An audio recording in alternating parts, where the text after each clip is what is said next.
Hello बच्चों, good morning. स्वागत है आपका जीडीटी एजुकेशन में। आइए, आज आप लोग पढ़ने वाले हैं हिंदी। आपका पहला चैप्टर है तू जिंदा है तो, जिसके राइटर हैं शंकर शैलेंद्र जी।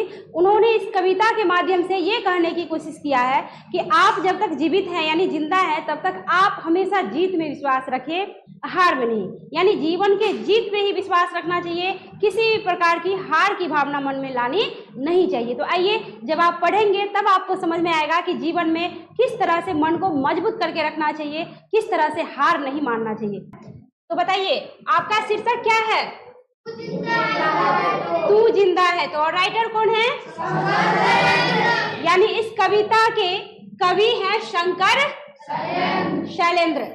कहते हैं तू जिंदा है तो जिंदगी की जीत में यकीन कर। बच्चों देख रहे हैं जिंदा, ये नीचे में जो बिंदु लगा हुआ है इसको क्या कहते हैं?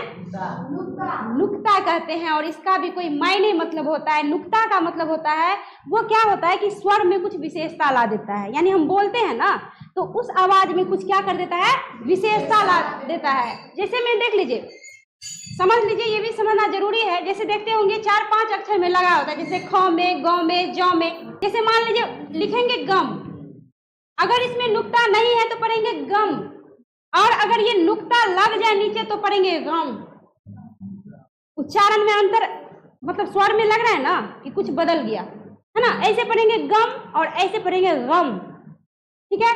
जैसे मान लीजिए यहाँ लिखा हुआ है, यहाँ अगर ये नुक्ता नहीं रहता तो पढ़ते जिंदा, नॉर्मली पढ़ते जिंदा, और नुक्ता लग गया तो पढ़ेंगे जिंदा। आ रहा है अंतर? तो देख लीजिए, इसमें नुक्ता का प्रयोग अधिकतर किया गया है शब्दों में। कवि महोदय कह रहे हैं कि तू जिंदा है तो जिंदगी की जीत में यकीन कर, अगर कहीं है स्वर्ग तो उतार ला जमीन पर। देख लीजिए कितनी अच्छी पंक्ति है, बहुत ही अच्छी पंक्ति है कि जब तक आप जिंदा हैं तो जिंदगी की किसमें यकीन करना चाहिए? जीत में। और कहते हैं अगर कहीं स्वर्ग है तो उतार ला जमीन पर। यानी लोग कहते हैं अक्सर कि मरने के बाद स्वर्ग जाएंगे, नर्क जाएंगे। नर्क तो कोई नहीं कहता, कहता है मरने के बाद स्वर्ग जाएंगे। कोई मर गया स्वर्ग चला गया, किसी ने देखा है क्या कि स्वर्ग कैसा होता है? देखे हो? नहीं ना। कहने का तात्पर्य कि स्वर्ग और नर्क सब इसी पृथ्वी पर है। मरने के बाद नहीं पता कैसा है, नहीं है, सब इसी पृथ्वी पे है। और आप अपने जीवन को स्वर्ग बना सकते हैं अपने कर्मों से। यानी अच्छा कर्म कीजिए, मेहनत कीजिए, जीवन तो अपने आप ही स्वर्ग बन जाएगा। फॉर एग्जाम्पल, आप लोग अभी स्टूडेंट लाइफ में आपको पढ़ना है कि और भी कोई काम करना है? आपका लक्ष्य क्या है? एकमात्र लक्ष्य है पढ़ाई। और जो बच्चे जितना मेहनत करेंगे उसका रिजल्ट उतना अच्छा आता है, एकदम गदगद हो जाते हैं, मन खुश हो जाता है। क्यों? टेस्ट होता है ना आप लोगों का, टेस्ट में रिजल्ट अच्छा आता है तो मन खुश होता है कि नहीं? क्यों होता है? क्योंकि आप मेहनत करते हैं। और जो मेहनत नहीं करेगा तो बस मुंह लटका के बैठल है, उदास है।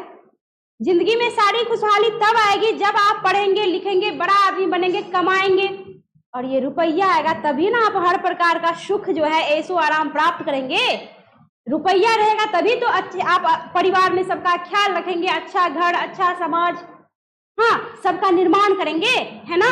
तो कहने का तात्पर्य कि जीवन में जीने के लिए आचार विचार, परिवार, समाज सब तो है ही, बट जीवन में जीने के लिए सुख का रहना भी क्या है? जरूरी है। और अभी इस कलयुग में सुख कहाँ से प्राप्त होता है?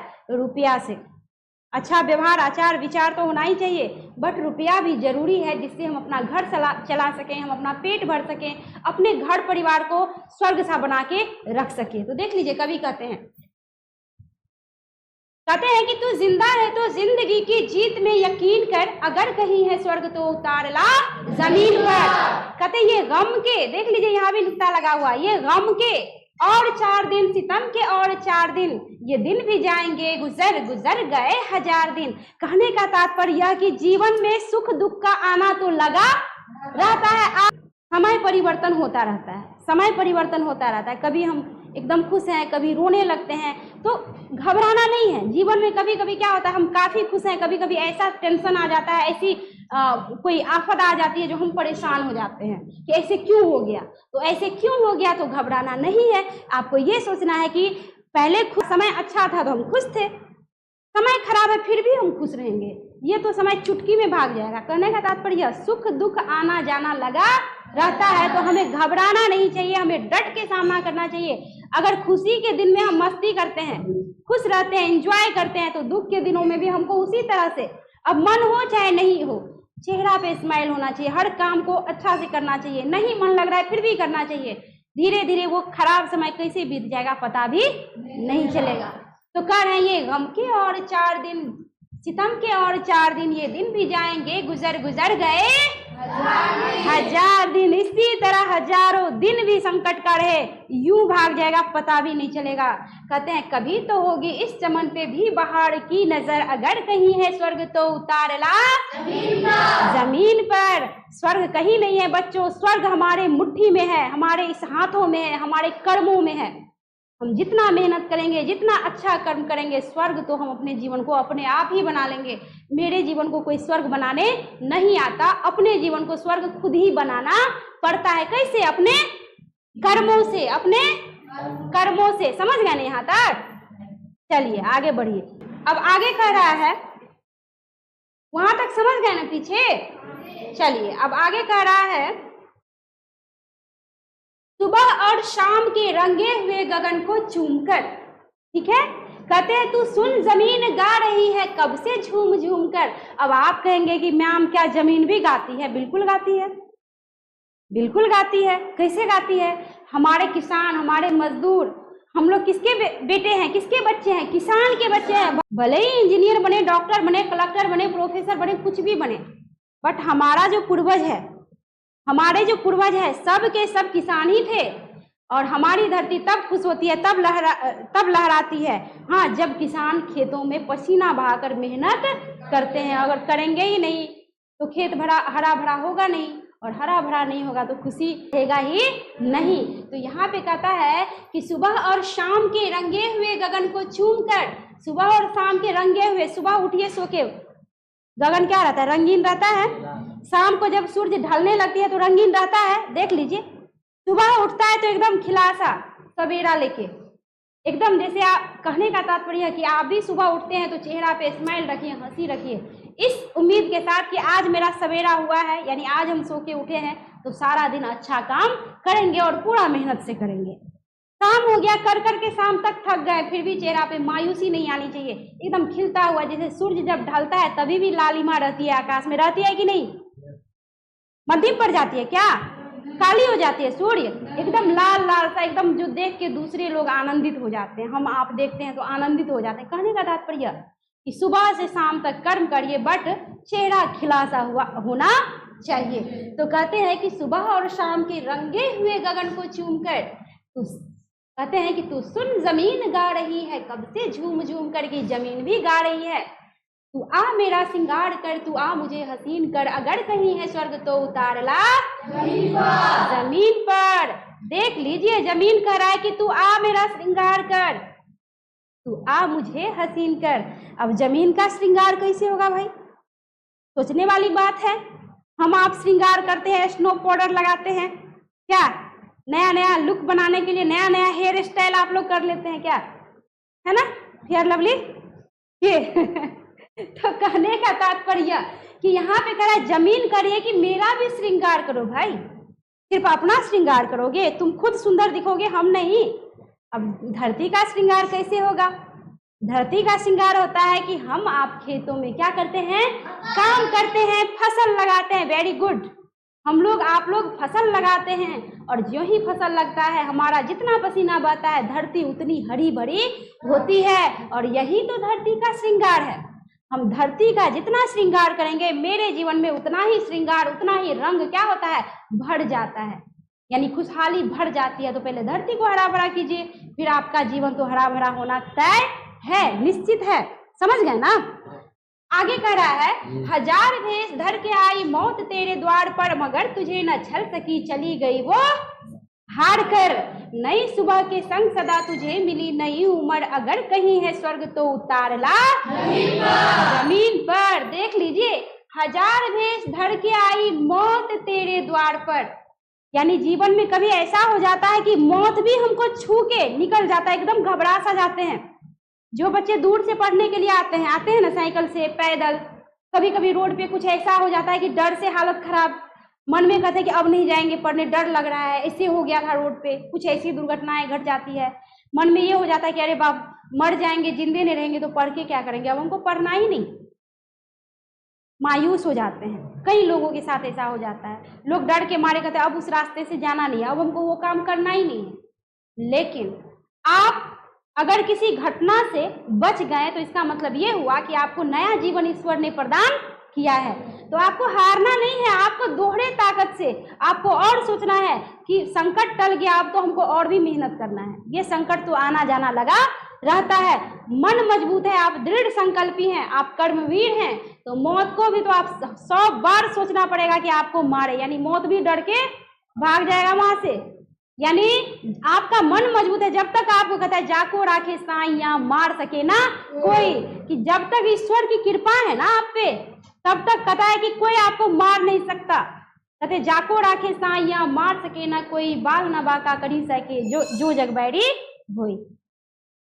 यानी बैरी जमाना हो जाए, लोग आपको कष्ट पहुंचाए, कोई आपको मारना चाहे, लेकिन जब तक ऊपर वाले की मर्जी नहीं होगी तब तक आपको कोई छू भी नहीं सकता। तो यहाँ कहते हैं हजार भेष धर के आई मौत तेरे द्वार पर, मगर तुझे न छल सकी चली गई वो हार कर। मौत भी डर के भाग जाएगी कि अरे बाप रे बाप, ये आदमी तो इतना मजबूत है मन का, गए मारने उसको तो डरे नहीं हुआ, यानी फिर से वो काम में लग गया। मौत भी 100 बार सोचेगा तुम्हारे पास आने से पहले। तो कह रहा है कि मगर तुझे न छल सकी, मौत भी नहीं छल पाएगा, बेचारा डर के भाग जाएगा। कहता है चली गई वो हार कर नई सुबह के संग, सदा तुझे मिली नई उम्र की। नई सुबह के साथ आपको नया उम्र मिला, तो नया नया काम करिए, नए नए कामों में दिमाग लगाइए, मायूस मत होइए, डरिए मत, हौसला रखिए, उम्मीद रखिए। तो फिर कभी कहते हैं कि अगर कहीं है स्वर्ग तो उतार ला जमीन पर, कि स्वर्ग तो जमीन पे ही है, स्वर्ग तो पृथ्वी पर ही है, बस देर है, बस इतना सा है कि हमें मेहनत करना है और अपने जीवन को स्वर्ग कैसे बनाना है, ये हम पे निर्भर है, ये किसी दूसरे पर निर्भर नहीं। आगे कहता है हमारे कारवां को मंजिलों का इंतजार है। देख लीजिए, हमारे कारवां को मंजिलों का इंतजार है। यहाँ पे कारवां का मतलब क्या हुआ बच्चों?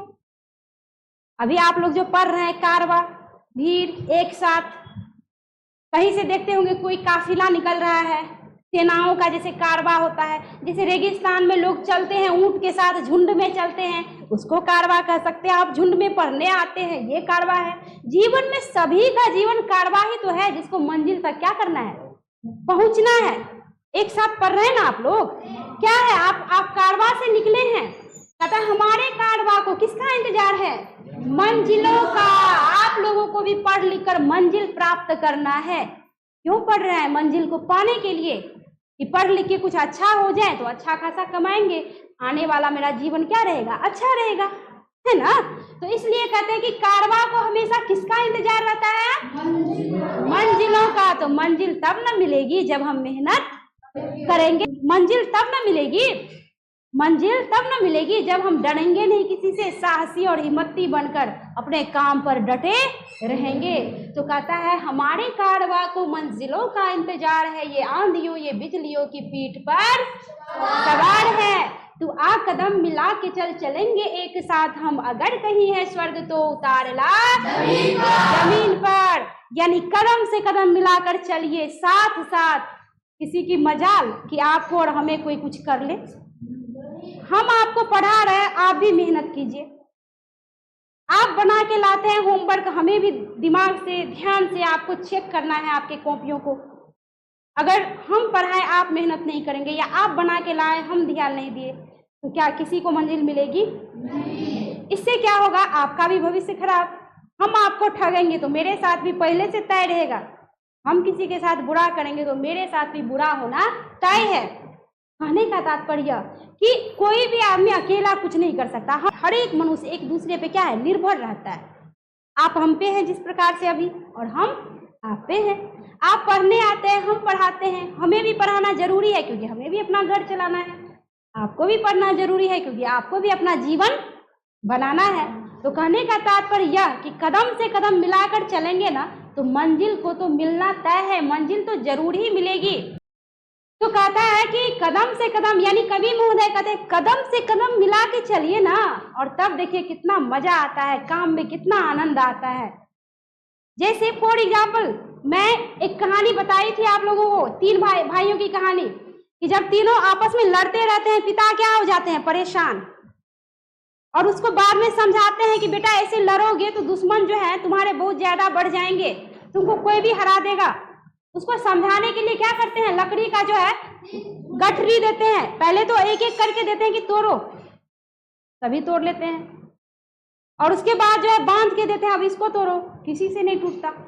कहने का तात्पर्य कि हम कदम से कदम मिलाकर साथ चलेंगे ना तो हमें कोई तोड़ नहीं सकता, और जब हमें ही फूट आ जाएगा, जब मेरा ही दिमाग खराब हो जाएगा, हम ही अलग हो जाएंगे, तब तो कोई हमको आके तोड़ देगा, मेरा मंजिल हमें मिलेगा ही नहीं। तो कह रहे हैं कि कभी भी चलो तो कदम से कदम मिलाकर चलो, साथ चलो, तो कारवां को मंजिल तो मिलना तय है, मंजिल तो मिलेगा ही। फिर कहते हैं तू आ कदम मिला के चल, चलेंगे एक साथ हम, अगर कहीं है स्वर्ग तो उतार ला जमीन पर, तू जिंदा है तो जब तक जिंदा है तब तक कोशिश करिए कि हमें जीवन में स्वर्ग लाना है, जीवन को स्वर्ग बनाना है। आगे कहते हैं जमीन के पेट में पली अगन पले है जलजले। अब ये जलजला क्या है बताओ, भूकंप। ये धरती इतनी सहनशील है, फिर भी धरती पे भी भूकंप आता है, धरती भी हिलने डुलने लगती है। सोच लो कितनी सहनशील है, पृथ्वी पे इतना सारा पाप होता है, इतने सारे क्या क्या कर्म होते हैं, फिर भी धरती स्थिर है ना। कभी कभार वो भी डगमगाने लगती है, उस पर भी भूकंप आता है, जलजला आता है, फिर स्थिर हो जाती होती है कि नहीं।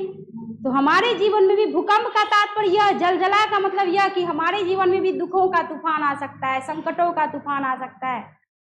जिस तरह धरती सहनशील है उसी तरह हमें भी सहनशील बन के रहना चाहिए, सब कुछ अपने आप ही ठीक हो जाएगा।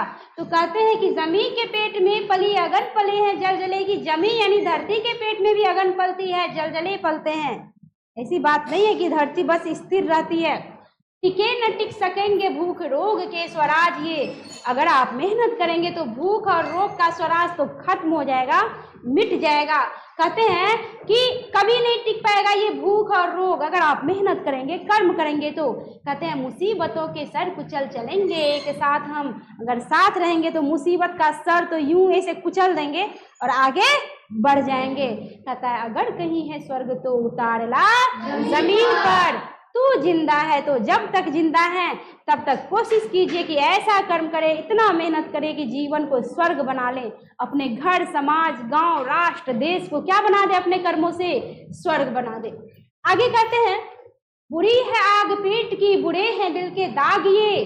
देख लीजिए पेट की आग सबसे बुरी है, एकदम सही बात कहा है उन्होंने कि पेट की आग सबसे बुरी होती है, क्योंकि पेट में जब आग लगती है ना, भोजन प्राप्त नहीं होता है ना, तो आदमी पता नहीं क्या क्या करने पे उतारू हो जाते हैं। इस पेटे के कारण दुनिया बेहाल है कि नहीं। पेट के कारण हम पढ़ा रहे हैं, पेट के कारण आप पढ़ने के लिए आ रहे हैं, पेट के कारण दुनिया में इतना मार हो रहा है, नौकरी के लिए, नेता बनने के लिए, अभी नेता बनने के लिए क्रिमिनल बन जाते हैं, आतंकवाद बन जाते हैं, किसके लिए, पेट के लिए। ये पेट ही तो सब कुछ करवाता है, पेट भरने के लिए सबको तो चाहिए ना। तो यहाँ पे कह रहा है बुरी है आग पेट की, कि सबसे बुरी अगर किसी की आग है तो वो है पेट की आग।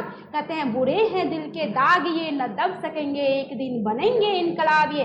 कब तक भूख को दबा के रखेंगे, जब तक क्षमता है दबा के रखे हैं, क्षमता खत्म तो इनकलाब, विद्रोह करना शुरू। कहने का तात्पर्य कि आप कष्ट कितना सहेंगे, कभी तो कष्ट को दूर करने का उपाय सोचेंगे। तो कहता है कि न दब सकेंगे एक दिन बनेंगे इनकलाब ये, गिरेंगे जुल्म के महल बनेंगे फिर नवीनगढ़। ये बात तो हो गई अंग्रेजों के समय की बात कि हम पे जुल्म करते थे, अत्याचार करते थे, भूखे रखते थे, दिन भर काम करवाते थे और बदले में भोजन मांगो, मेहनताना मांगो तो कोड़े खाने को मिलता था, गोली खाने को मिलता था, है ना। तो यह कह रहा है कि कब तक दबे रहेंगे, और जब हम लोगों को लगा कि नहीं हम पे ये अत्याचार कर रहा है तो हम लोगों ने इनकलाब किया कि नहीं, उसके खिलाफ हम लोगों ने आवाज उठाया कि नहीं, और अंग्रेजों को यहाँ से मार के हम लोगों ने भगाया कि नहीं। भागा ना अंग्रेज। अब हिम्मत है किसी को कि भारत को आंख दिखा दे?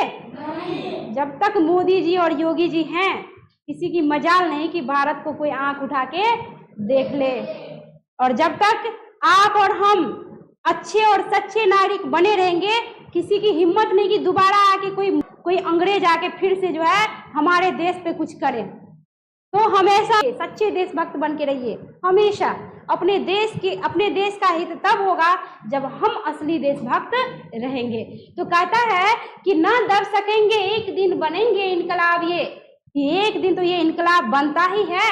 गिरेंगे जुल्म के महल, बनेंगे फिर नवीन घर। जुल्म का महल गिरा कि नहीं गिरा? अरे अंग्रेज अत्याचार किए तो भागा कि नहीं भागा? भागा ना। और फिर नया घर बना, यानी नया जीवन मिला कि नहीं मिला? मिला। तो इसी तरह अभी भी जीवन में अगर कोई कष्ट है तो मेहनत कीजिए, कर्म कीजिए, वो कष्ट खत्म होगा, यानी पुराना घर गिरेगा और नया घर बनेगा, यानी दुख गिरेगा और सुख आएगा। कहता है अगर कहीं है स्वर्ग तो उतार ला, जमीन पर तू जिंदा है तो। कितनी अच्छी कविता थी, अच्छी लगी आप लोगों को? चलिए, मुझे विश्वास है कि आप लोगों को भी ये कविता अच्छी लगी होगी। तो अगर कविता अच्छी लगी हो तो आप लोग जो है कमेंट कीजिए, लाइक कीजिए और वीडियो को शेयर भी कीजिए। और मिलती हूँ मैं इससे अगला चैप्टर लेकर अगले वीडियो में। धन्यवाद। और अंत में ये कहूँगी कि मेरे चैनल पे जो नए बच्चे जुड़े हैं, जो अभी इस वीडियो को देख रहे हैं, मेरे चैनल को सब्सक्राइब कर लीजिए बच्चों, क्योंकि सब्सक्राइब करेंगे तभी तो आपको नया वीडियो प्राप्त होगा। इसलिए आप सब्सक्राइब कर लीजिए, ठीक है? और सब्सक्राइब कर लेंगे तो आपको जितना वीडियो मैं अपलोड करूंगी वो आप तक सबसे पहले पहुंचेगा और आप घर बैठे आराम से पढ़ाई कर सकेंगे। मिलती हूँ नेक्स्ट वीडियो में अगला पार्ट लेकर के, अगला चैप्टर लेकर के। धन्यवाद।